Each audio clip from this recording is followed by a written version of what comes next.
Live outside this morning. What's going on out there, Tegan?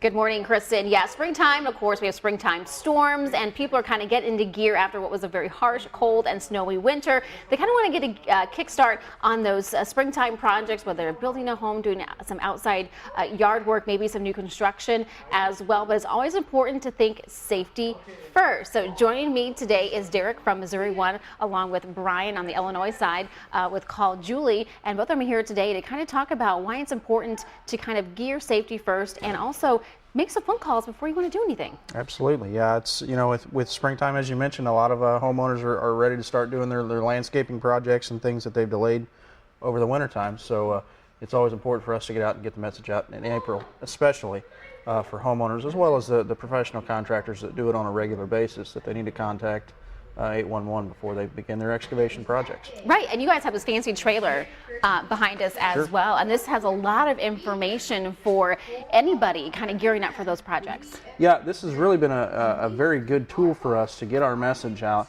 A lot of people don't really understand what exactly is below ground, so up in the trailer there you can see the facade of the house. If you were to go look on the side of your home, you really wouldn't know what was underneath, but that transparent glass that you see up there is certainly an opportunity for folks to kind of get a visual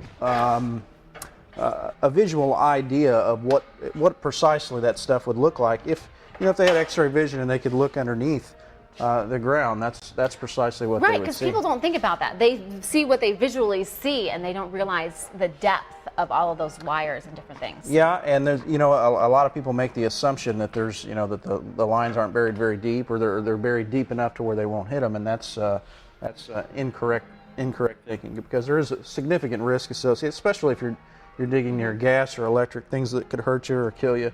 Homeowners need to be cognizant of that. Absolutely. And Brian, same thing in Illinois. What happens if somebody accidentally hits something? Well, they need to make sure they call Julie prior to digging. I mean, the call is free, the service is free, so there's really no need not to call Julie. Absolutely. And why is it important to really call first? So you don't damage underground facilities, have an accident, take out someone's cable power.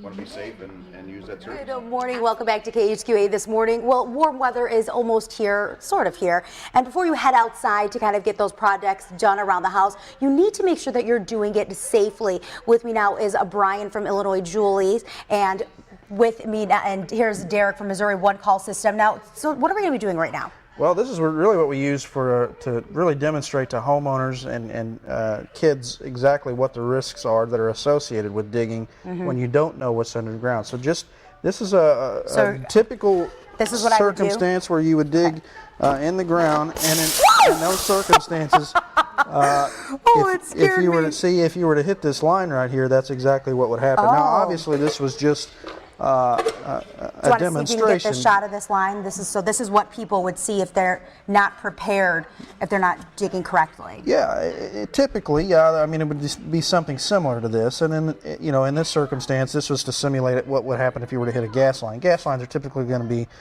plastic, where that's copper, but nevertheless, that certainly illustrates what can happen when you're not digging carefully. And my reaction illustrated what could happen as well. Absolutely. Freak out moments. Yeah. So what else should we be doing? So just how do we prepare to make sure we know what we're doing when we're digging? Well, you can call 811. That's a nationwide number, whether it's here in Missouri or here in Illinois. You are required by both laws in both states to contact 811, and then the utilities would come out and mark and demonstrate where those lines are at with the paint and the flags that you see that tattoo the landscape anywhere somebody's going to be doing some excavation. So when you see those marks, when you see those flags, you know what's there, and you know not to dig. Just as you did just there. Yeah, very scary. Now, this is an amazing kind of contraption you guys here. So you take this around to kind of get people aware of what they need to be knowing. Yeah, we do a lot of school programs with a lot of basically second, third, fourth grade students throughout the state of Missouri. But we also do a lot of safety fairs, a lot of the state fair, any circumstance that's available where we can get out and kind of communicate our message of safe excavation is what we do. And is there a website we can go to kind of maybe contact you or get some more information? Sure. The Missouri One Call website is www.mo1call.com, and Brian could tell you what the Illinois website would be. Illinois1call.com. All right.